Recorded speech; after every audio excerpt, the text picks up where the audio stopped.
না।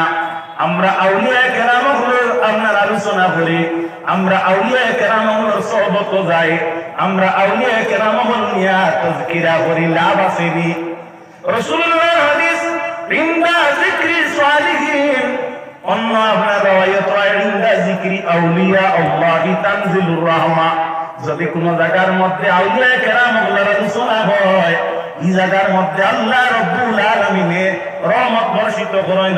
সুবহানাল্লাহ। আমরা এখানে আউলিয়া কেরামগুলোর আপনার তাজকিরা করি, আলোচনা করি। মিলে আউলিয়া কেরাম যারা এরা লাগে আল্লাহ রাব্বুল আলামিনের বন্ধু, আর এরা রসিলায় এই জমিনের মধ্যে আমরা ইসলামের অনুসারী হইছি, আমরা ইসলামে মাননেওয়ালা হইছি। আর আল্লাহর হাবিবে ফরমান, মান আহাব্বা শাইআন আকসারা যিকরাহু, যে যারে ভালো পায় তার আলোচনাটা বেশি বেশি করিয়া করে। আপনি যারে ভালো পান তার আলোচনা বেশি করেন, যারে মহব্বত করেন তার আলোচনা বেশি করিয়া করেন। আপনারা শুনছেন কথিত আছে কথাটা, আপনার লাইলার কুত্তারেও আপনার মজনুয়ে বালা পাইতা, তার পিছন হইয়া থাকলো, লাইলা আমি তোমারে বালা পাই, যার কারণে আমি তোমার কুত্তারেও বালা পাই। এর লাগে ভারতের জমিনের মধ্যে আলী সাইয়্যিদিনা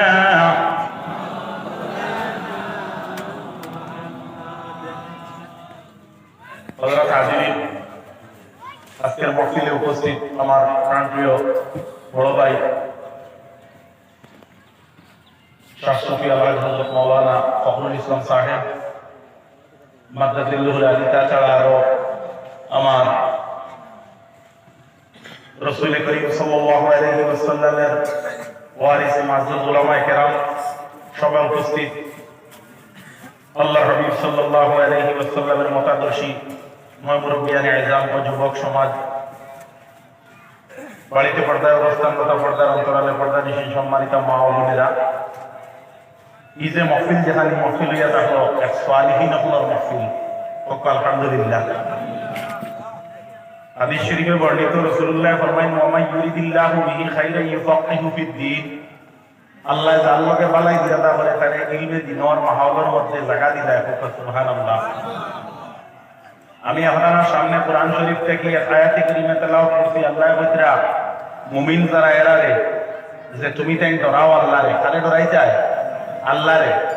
আর সালিহিন যারা এরা সঙ্গী বলি যাও। আজকে যে নিমাই চান্দুরি সাহেব রহমতুল্লাহ তাআলা আলাইহি সাহেব তো এর যে উরুস পয়সালে সব মহফিল আপনারা উপস্থিত হয়েছেন, এরা আপনার এই সালিহিন হলর অন্তর্ভুক্ত, সালিহিন যারা এরা অন্তর্ভুক্ত। এই কথার মাঝে কারোর কোনো অমত আসেন আসেন? শায়রে কইরা এক জমানা সাহবতে ব আউলিয়া বেতরাজ সদ সালে তাআতে বেরিয়া। যদি কোনো মানুষ এক জিন্দেগির মধ্যে যদি 100 বছর যদি আল্লাহরে দেখানির উদ্দেশ্যে ইবাদতি করে, মানুষ দেখানির লাগি নাই, এই ইবাদতটা কি আরো উত্তম হইয়া দাঁড়ায়? কোন সময় কোন নেক লোক সালিহিনের দ্বারা যদি কোনো মানুষে মুহূর্ত সময় অতিবাহিত করতে পারে, ও সুবহানাল্লাহ। সুহবত এমন একটা বিষয়, রাসূলুল্লাহ ফরমায়েন, as-সাহবাতুল মুয়াসসারুন, সুহবত যেটা মানুষের আসর করে। এর লাগি আউলিয়া কেরাম আল্লাহর রাস্তা হইলে মানুষের জিন্দেগির পরিবর্তন হইয়া যায়। আল্লাহ সুবহানাহু ওয়া তাআলা মুমিনদের আল্লাহ কামুল আযীমের ইঙ্গিত হইল, ইয়া আইয়ুহাল্লাযীনা আমানুত্তাকুল্লাহা হাক্কা তুকাতিহি, হে আমার মুমিন বান্দা হল, তুমি তাই ডরাও আল্লাহরে। কত খান ডরাইতে বিলে যত খান ডরানির হক। ওয়ালা তামুতুন্না ইল্লা ওয়া আনতুম মুসলিমুন, আর তখন পর্যন্ত তুমি তাই মৃত্যুর স্বাদ গ্রহণ করিও না, যতক্ষণ পর্যন্ত তুমি তাই পাক্কা মুমিন বঞ্চ না। আমার বুজুর্গণ, আমার বন্ধুগণ, এই ভারতের জমিনের মধ্যে দ্বীনে ইসলামে পৌঁছেছে আউলিয়া কেরামগুলোর মাধ্যমে। জুড়ে বলো সুবহানাল্লাহ। এজন্য আমরা ওলি প্রেমিক দ্বারা আমরা আসল জায়গার এখনো পর্যন্ত ছাড়িছি না। আমরা আউলিয়া কেরামগুলোর আপনার আলোচনা করি, আমরা আউলিয়া কেরামগুলোর সোহবত যাই, আমরা আউলিয়া কেরামগুলো নিয়ে তাজকিরা করি, লাভ আসেনি।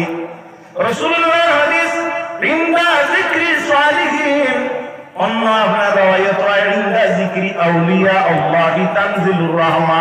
যদি কোন জায়গার মধ্যে আউলিয়া কেরামগুলোর আলোচনা হয়, এই জায়গার মধ্যে আল্লাহ রাব্বুল আলামিনের রহমত বর্ষিত করেন। সুবহানাল্লাহ। আমরা এখানে আউলিয়া কেরামগুলোর আপনার তাজকিরা করি, আলোচনা করি, বলে আউলিয়া কেরাম দ্বারা এরা লাগে আল্লাহ রাব্বুল আলামিনের বন্ধু। আর এরা রসিলায় এই জমিনের মধ্যে আমরা ইসলামের অনুসারী হইছি, আমরা ইসলামে মান্যওয়ালা হইছি। আর আল্লাহর হাবিবে ফরমান, মান আহাব্বা শাইয়ান আকসারা যিকরাহু, যে যারে ভালো পায় তার আলোচনাটা বেশি বেশি করিয়া করে।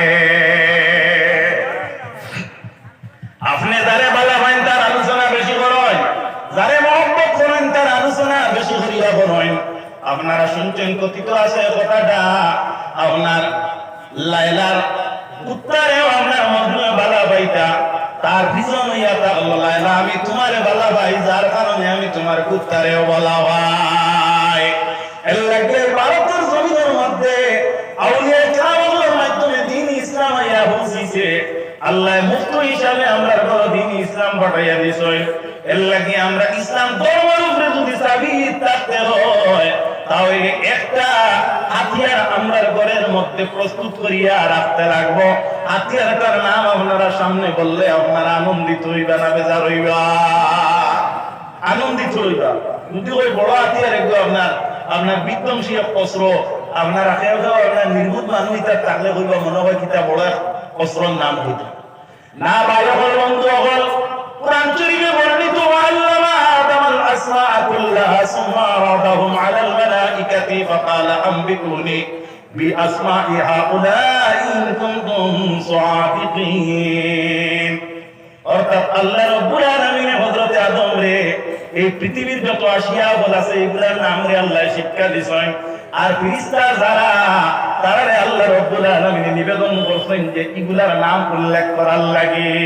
আর তৎসঙ্গে শর্ত করেন তুমি দেন যদি সত্যবাদী হও তাহলে এগুলার নাম তুমি দেন বর্ণনা করো। ফেরেশতা হলে উত্তর দেন, ক্বালু সুবহানাকা লা ইলমা লানা ইল্লা মা আল্লামতানা ইন্নাকা আনতাল আলিমুল হাকীম। আল্লাহ আপনার জাত পবিত্র, আমরা কোনো ইলম নাই, আমরা কোনো জ্ঞান নাই, আমরা কোনো বলার শক্তি নাই।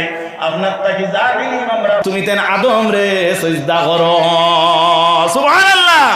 আদম সিজদা হইছেন কোন কারণে? সিজদার উপযোগী হইয়া তাছন গিয়া আপনার হযরতে আদমের ইলমের কারণে। কও সুবহানাল্লাহ।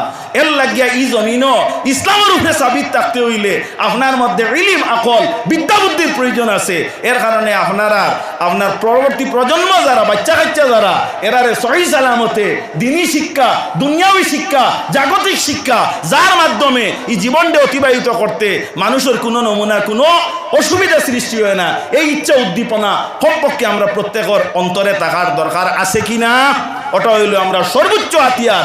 যদি আমরার মধ্যে এই ইলম নামক জ্ঞান নামক যে নিয়ামত, যে বস্তু, যে নূর, যে আলো যদি আমরা গড় পর্যন্ত পৌঁছে যায়, আল্লাহ সুবহানাহু ওয়া তাআলা দুশমন আপনার সম্মুখ থাকি ইলমের বদৌলতে শয়তানের ফেরত থাকি এই দুনিয়ার দুঃখাবাজর দাগাবাজর দাগাত থাকি আল্লাহ রব্বুল আলামিন হেফাজত করিলেন। কও সুবহানাল্লাহ।